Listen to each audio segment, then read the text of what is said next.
ជំរាបសួរបងប្អូនទាំងអស់គ្នាចេញស្នាដៃទៀតបងប្អូនឆា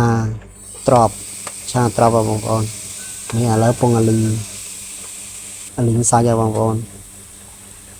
នេះក៏ស្ទាយដាក់គ្រឿងស្ទាយលយមកបងប្អូនអើយមកអែមមកនេះក៏ស្ទាយធ្វើគ្រឿងចុងភៅលេខ1មកបងប្អូនណាចង់សាកស្នាដៃខ្ញុំមកខ្ញុំធ្វើញ៉ាំចង់ហូបអីក៏បានដែរអូស្ត្រាលីអឺរ៉ុបឥណ្ឌូនេស៊ីអីក៏ចេះដែរនេះចេះអស់តែហូបកើតអីដឹង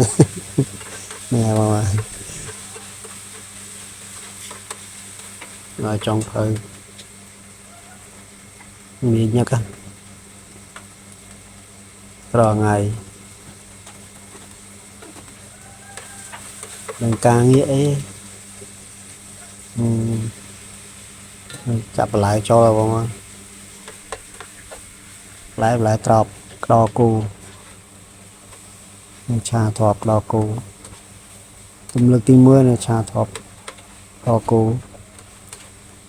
នៅដែរធ្វើទេតែអាចទទួលយកបានក៏មើល style ក្បាលវីដេអូមិញក៏ដឹងដែរបងប្អូន style ដាក់គ្រឿងហ្នឹងដាក់អំបិលនេះយកទឹកឲ្យមួយ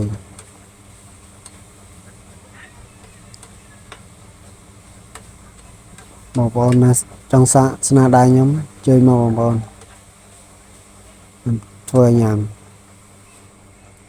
ចូលឆ្នាំហ្នឹងត្រូវជួបជុំគ្នាបងប្អូនខ្ញុំអ្នកធ្វើម្ហូបឲ្យអាចកំងបានណាបងប្អូន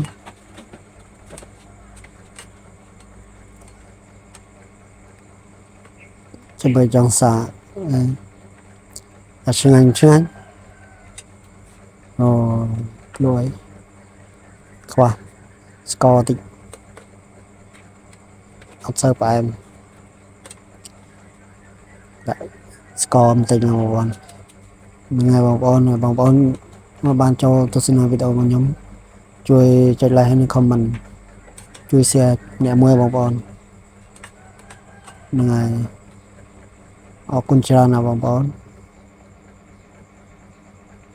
នេះរួចរាល់ហើយបងប្អូនណាជាតិ